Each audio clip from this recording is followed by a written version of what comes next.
Xin chào tất cả mọi người đã quay trở lại với kênh của Quỳnh Trần TV và cuộc sống ở Nhật. Hôm nay thì Quỳnh sẽ làm một món là thịt heo chiên xù kiểu Nhật rất là nổi tiếng luôn. Và hôm nay thì cái món đó mình sẽ ăn kèm chung với lại bắp cải nha mọi người. Và đây là cây bắp cải cuối cùng của nhà Quỳnh. Bây giờ thì Quỳnh sẽ cắt cây này vô để mà mình làm cái món ăn của ngày hôm nay luôn nha. Hôm nay nó siêu to khổng lồ nè mọi người. Đây, mình sẽ cắt cây này nha. Đó. Wow. Nó rất là bự mọi người ơi. Đấy. Quá đã mọi người. Bây giờ thì mình cũng sẽ chẻ bớt ra nha. Đến nỗi mà hôm nay nó ra luôn là những cái nhánh con như thế này nè mọi người. Nó già đó, hôm nay nó già thành ông cụ luôn mọi người. Rồi mình sẽ bỏ nó bớt mấy cái lá chân ở ngoài nha. Để cho nó không bị già nhé mọi người.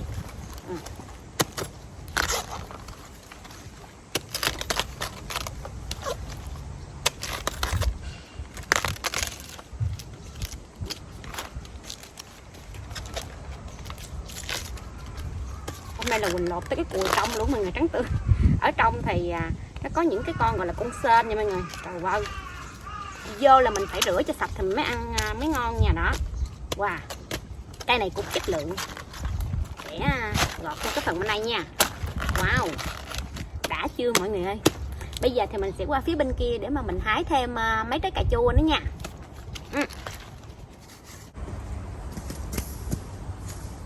Rồi mình sẽ hái cái chùm ở bên đây nha mọi người. Rất là ngon luôn. Hái vài trái cho mình ăn nha. Hôm nay nó chín cũng nhiều rồi đó.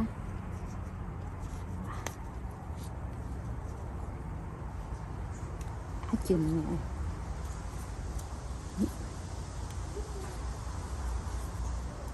Wow. Đấy. Rồi sau khi hái rau xong á, thì bây giờ Quỳnh sẽ chuẩn bị qua tới công đoạn là mình sẽ làm cái món của ngày hôm nay. Và nguyên liệu hôm nay chính đó là thịt sườn cốt lết. Thịt sườn cốt lết này thì Quỳnh mua là hơn 1 kg. Và cái quan trọng ở trong cái món này đó là cái nước sốt nha mọi người. Nước sốt tonkatsu thì có rất là nhiều nhãn hiệu của công ty, nhưng mà loại này thì Quỳnh thấy là ăn ngon nhất ha. Đầu tiên á, thì Quỳnh sẽ ướp vào đây là muối tiêu. Cái muối tiêu này của Quỳnh thì là muối tiêu pha sẵn á. Và nó thì hầu như là nó mặn rất là ít luôn. Người ta dùng chủ yếu là nướng thịt là chính. Mình cho vào đây mình ướp hai mặt để cho cái thịt heo mình thấm nó đậm đà hơn.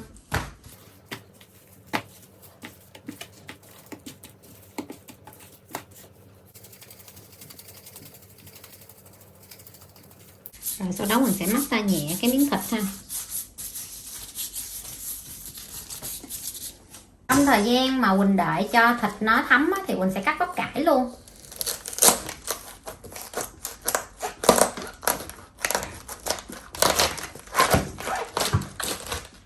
Wow, cây này không biết có chắc không nè mọi người. Đây cho mọi người xem. Trời ơi, bắp cải Quỳnh trồng ở nhà mà nó chắc như siêu thị luôn nha mọi người.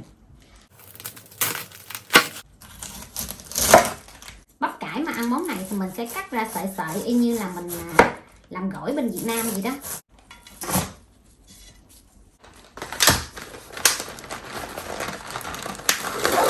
Cho vào bên trong chén là 2-3 cái trứng gì đó. Mình sẽ đánh cái phần trứng lên.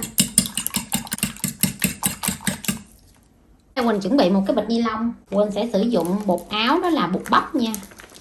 Mọi người có thể là sử dụng bột khoai tây để mình chiên cho nó giòn hơn. Mình cho một ít vào bên trong bịch.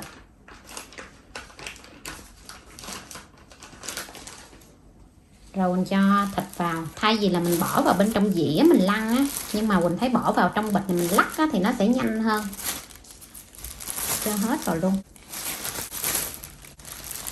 Mình sẽ cho thêm một ít bột bắp lên trên nữa. Rồi bây giờ mình lăn thôi.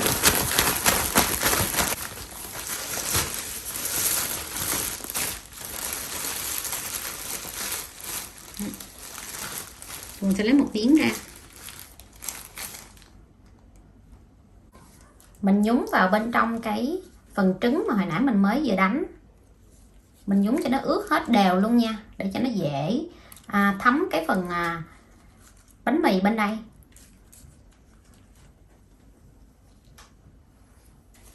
Rồi sau đó mình phủ bánh mì lên.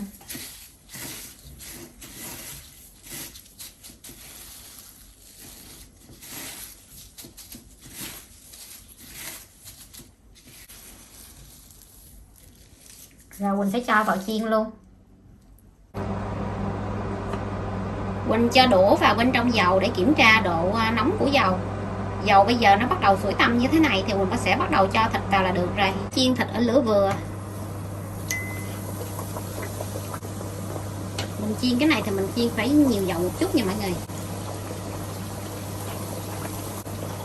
Rồi, để cho nó nằm gọn rồi trong cái chảo.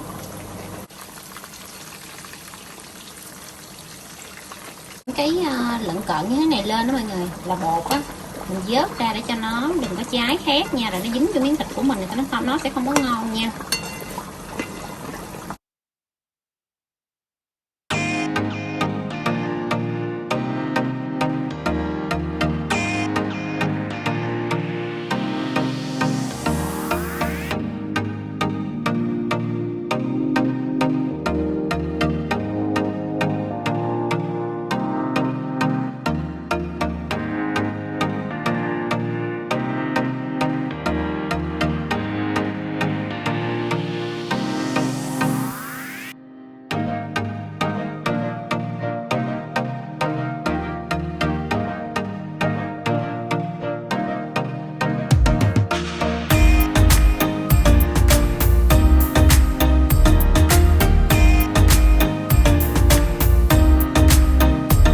Xin chào cô chú.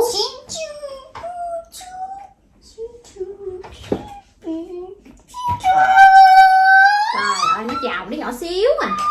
Rồi bây giờ sang thịt heo nha. Ok. Chứ ăn gì? Chị sẽ ăn gì? Ăn cơm không hả? Sau đây y nữa. Ok. Rồi nước có sai đây.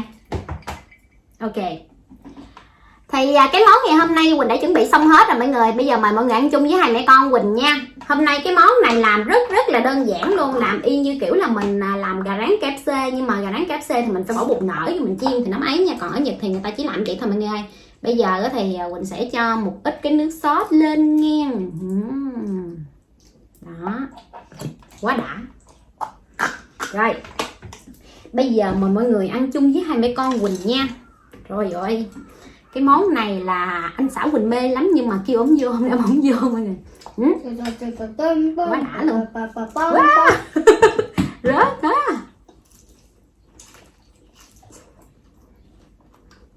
Sao để cho con miếng thịt nè.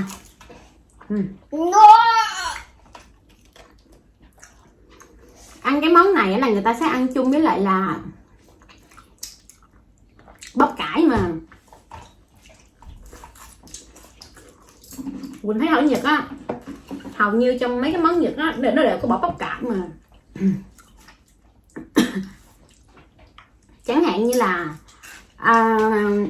bánh bạch tuộc chiên, bánh xèo, món này cũng kèm theo. Mình có biết sao không? Ở Nhật nó lạnh á, cho nên bắp cải hầu như là mùa nào cũng có. Bởi vậy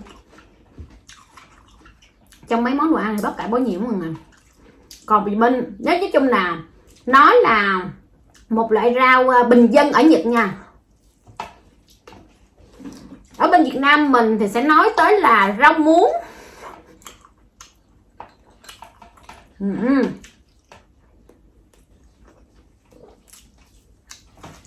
Ở đây thì Quỳnh ăn xong một ít của kiểu chua chua cho đỡ ngán. Đậu mà. ご飯食べるのが安全。ご飯食べないとちっちゃい。 Quỳnh sợ Quỳnh ăn cơm nhiều chút mình là no á, cho nên cho cái nước sốt ở đây để mà mình chấm vậy nè. Trời ơi, sao ăn cơm không vậy sao? Quỳnh đem cái này lên đây nè mà Quỳnh kêu sao nó ăn chung với Quỳnh, cái này nó không ăn đó mọi người, nó ngồi múc cơm không mọi người, không bỏ nước tương, không bỏ gì hết. Trời ơi.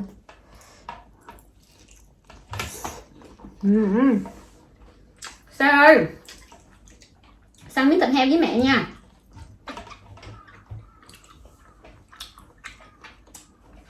cũng trứng mà.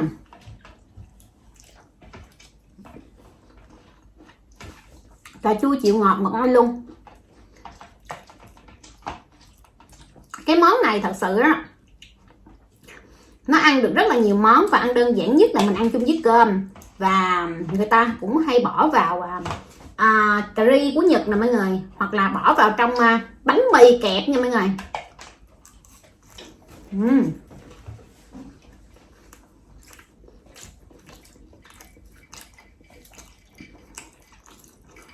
Thịt chiên bỏ vô bánh mì kẹp, nó cũng giống như bên Việt Nam mình, gọi là gì bỏ vô bánh mì kẹp à.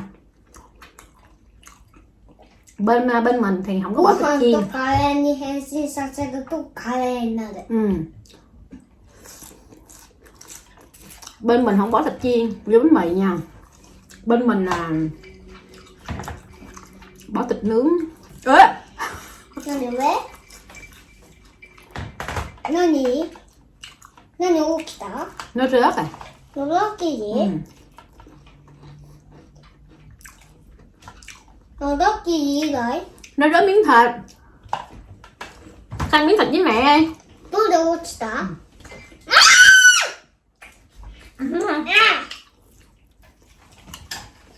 ママ、どれが落ちた？ Mà rớt xuống này sang cái cà chua. Ở Nhật có nhiều món lạ mọi người.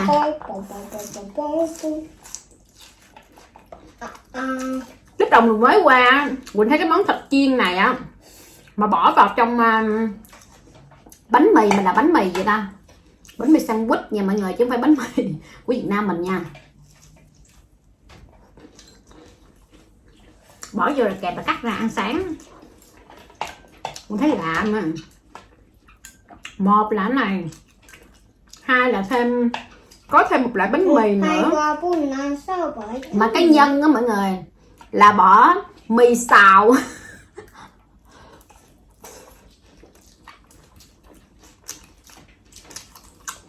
Nói chung á mọi người, mới qua Nhật thấy nhiều cái nó lạ lùng.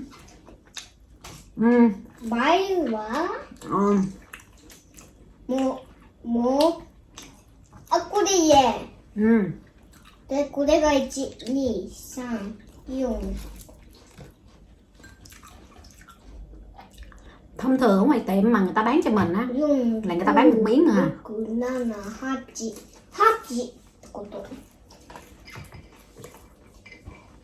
Người nào ăn mạnh sẽ được ăn được 2 miếng à.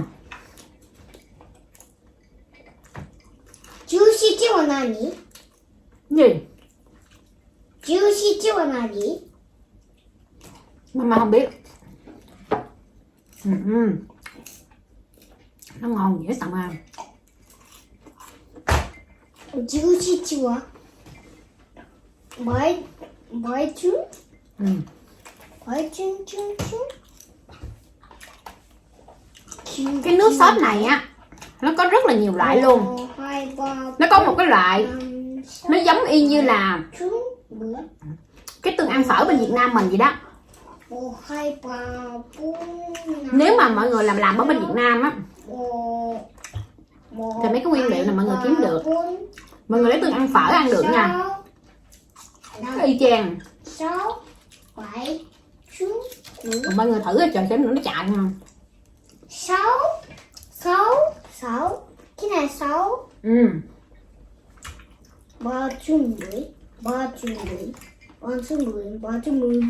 một miếng vậy nào mình chiên từ 9 đến 10 phút là chín.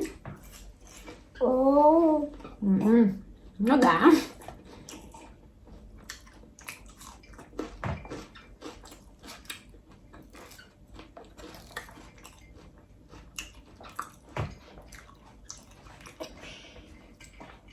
Mama, カフェのコップって書いてあるよ。カフェって書いてある。これ、パパのカフェのコップだろ。そういうこと? Cái thịt này chiên nhiều hơn là bởi vì mọi người biết sao không? 冷たくならなかったよ。 Nó có mỡ. Bởi vì mình ăn nó không có bị khô.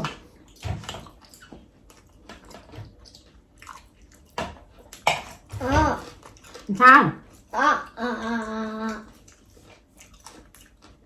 Nó không ăn đồ ăn mà nó ăn cơm không mà. Sao? Hôm nay sao xịn cơm hay sao? Công nhận rau mới hái vô ăn tươi rói mà.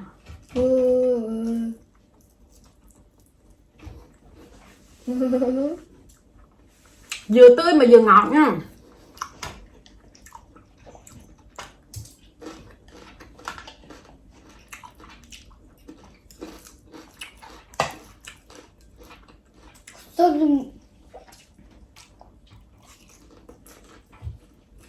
따지 못해요.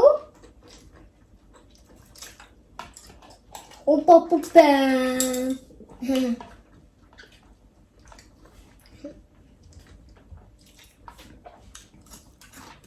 Ăn hết tôi không. 오빠 뽀빼. Sao lâu là mình bất ngờ mà. 오빠 뽀빼.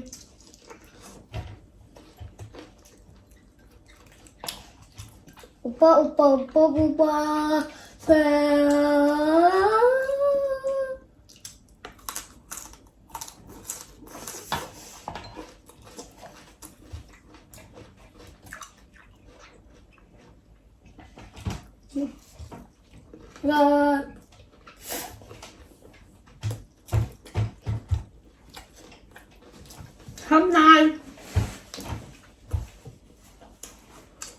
Hôm nay là ngày của cha.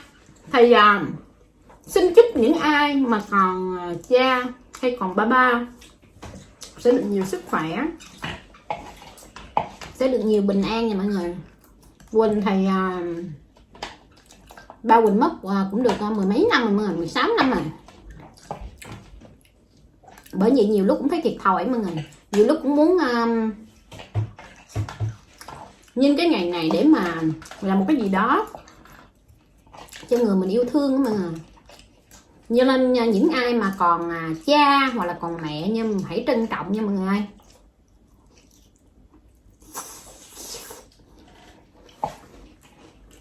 Ba mẹ là người hy sinh cho mình, không tính toán mà. Chỉ khi mà mình lớn lên rồi, đẻ con ra rồi, nuôi con, lúc đó mình có cái nhận thức đó, giống như là người lớn đó mọi người. Mình nhìn thấy những gì mà ba mẹ mình đã làm rồi với mình đó, mình cảm thấy thương mà.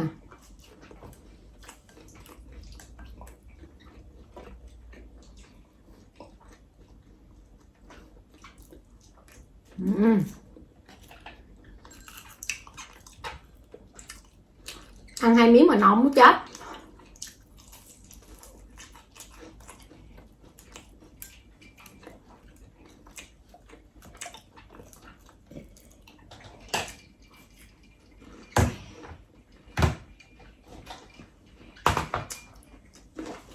Ăn có chút xíu cơm mà ăn hết chén cơm chứ không ăn hết 2 miếng thịt nữa. Trời ơi,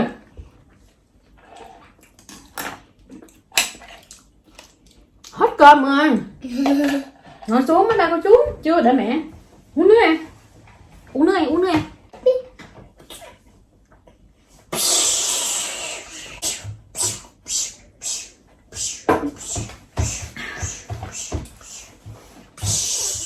Thì cái video của Quỳnh đến đây cũng là sẽ kết thúc nha mọi người ơi. Quỳnh cảm ơn tất cả mọi người đã theo dõi hết cái video của Quỳnh. Nếu mọi người yêu thích cái kênh của Quỳnh, mọi người hãy bấm đăng ký, lại sẽ ủng hộ kênh giúp Quỳnh nha. Quỳnh hẹn gặp lại mọi người ở video vào ngày mai. Bye bye.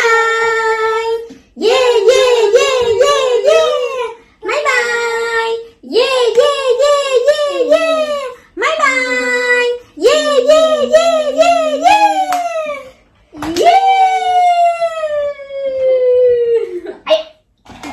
Chảy xuống mũi. Nó lên ăn cơm không mà mọi người. Bye bye cô chú em.